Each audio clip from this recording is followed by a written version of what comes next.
अस्सलाम वालेकुम, नमस्कार साथियों। आप सबको पता है कि कल मुख्यमंत्री हरियाणा मनोहर लाल जी खट्टर मेवात आ रहे हैं। हम आप सब के माध्यम से उनके सामने प्रमुख मांगे रखना चाहते हैं। जैसा कि उन्होंने 10 सितंबर 2014 को पुन्हाना में के अनाज मंडी में हुई रैली में उन्होंने आश्वासन दिया था कि हम जो खूनी रोड है जिस पे हमारे लोगों की हज़ारों जानें जा चुकी हैं उसको 4 लेन करने का काम करेंगे, मेवात कैनाल को बनाने का काम करेंगे, पानी की जो समस्या है उसको दूर करने का काम करेंगे, बिजली की समस्या को दूर करने का काम करेंगे और मेवात के लिए यूनिवर्सिटी देंगे और शिक्षा के क्षेत्र में बेहतर काम करेंगे। आज आप देखेंगे कि उन वादों का क्या हुआ। आज जब देखेंगे कि उन वादों में से एक भी वादा पूरा नहीं किया गया। आज आप देख रहे हैं कि भारतीय जनता पार्टी और जेजेपी की सरकार हरियाणा में चल रही है और हम जानते हैं कि वो जानबूझकर मेवात के लोगों को उनके अधिकारों से वंचित रखना चाहते हैं। आज 9 साल सरकार इसको चलते हुए हो गए लेकिन एक भी मांग को पूरा नहीं किया गया। आज हमारे लोगों ने, हमारे नौजवान साथियों ने, माओ ने, बहनों ने, हजारों लोगों ने इस 4 लेन को, जिसको हम खूनी रोड कहते हैं, अपनी जानें दे दी।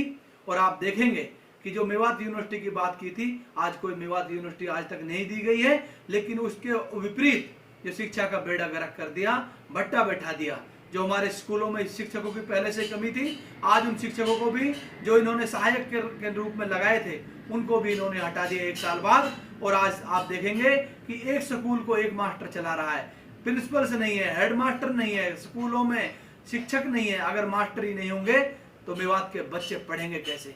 ये मेवात के बच्चों को अनपढ़ रखना चाहते हैं, मेवात के भविष्य को अंधकार में रखना चाहते हैं। आज आप देखेंगे कि जहां हम स्वास्थ्य की बात करते हैं, इन्होंने नल्लड़ कॉलेज को एकदम बर्बाद कर दिया है। वहां पर डॉक्टर्स पहले से नहीं थे और जो डॉक्टर थे उनको इन्होंने ट्रांसफर कर बाहर ले गए हैं और डॉक्टर्स की पहले से कमी थी और वहां पर नए डॉक्टर भी ये लोग नहीं लेकर आए। जहां पे आप बात करेंगे दवाइयों की, तो मेवात की किसी भी हॉस्पिटल में दवाइयां नहीं मिलती हैं। चाहे पुन्हाना की सरकारी अस्पताल हो, चाहे मांडीखेड़ा की सरकारी अस्पताल हो, चाहे नल्लड़ हो, आप देखेंगे वहां दवाइयां नहीं मिलती हैं। गरीब आदमी जिसके पास पैसा नहीं है, आम आदमी, गरीब, मजदूर, किसान वहां पे इसलिए जाता है कि उसका इलाज फ्री में हो जाए। लेकिन जब वो डॉक्टर के पास जाता है तो डॉक्टर कहता है कि सरकार यहाँ पे दवाइयाँ नहीं भेज रही है, इसलिए ये दवाइयाँ हम आपको लिख देते हैं और ये दवाइयाँ आप बाहर से ले लो। जब वहां पर 500, 1000 की दवाई बाहर से गरीब आदमी लेता है तो उसको सरकारी अस्पताल में जाने का क्या फायदा हुआ? इसकी और यहाँ तक कि हद हो गई, जब कुत्ता काट लेता है तो रेबीज का इंजेक्शन भी, हमने पहले भी इसके लिए आवाज उठाई थी, रेबीज का इंजेक्शन भी मेवात की हॉस्पिटल्स में नहीं है। और आप देखेंगे मेवात कैनाल पे इन्होंने कोई काम नहीं किया, मेवात की शिक्षा को इन्होंने बेड़ा गर्क कर दिया, खूनी रोड को इन्होंने आज तक नहीं बनाया। और आप देखेंगे कि मेवात के अंदर ये जो लोग जो कर रहे हैं, अभी आपके सामने कुछ महीने पहले एक मामला आया जुनैद और नासिर का, एक जघन्य हत्याकांड, जहां पर इनके भाजपा समर्थित गुंडे उनको मार देते हैं और उनको जिंदा जला देते हैं उनकी गाड़ी में। और जब गिरफ्तार करने राजस्थान की पुलिस हरियाणा आती है तो हद तो तब हो गई जब राजस्थान की पुलिस के खिलाफ यहाँ पर मुकदमा दर्ज कर दिया जाता है ताकि अपने समर्थित लोगों को ये बचा सके। आज तक उन गुंडों की गिरफ्तारी नहीं हो चुकी। हम पूछना चाहते हैं कि आप किस मुंह से मेवात आ रहे हैं? आपने ऐसा क्या काम कर दिया जो आप मेवात में आ रहे हैं कि हमने मेवात के लिए बहुत कुछ किया है 9 सालों में और अब हमारा अधिकार बनता है कि हम मेवात आए और मेवात के लोगों से वोट की अपील करें? आपका कोई अधिकार नहीं बनता है। आपने मेवात को जानबूझकर पिछड़ेपन की ओर, मेवात को उनके अधिकारों से वंचित रखने का काम किया है। मैं मेवात की जनता के माध्यम से ये अपील करता हूं कि आज जो मांगे हैं, जो आपने आश्वासन दिया था 9 साल पहले, आप उन सब मांगों को पूरा करें और मेवात के लोगों को उनके अधिकार देने का काम करें। ये सरकार का काम होता है।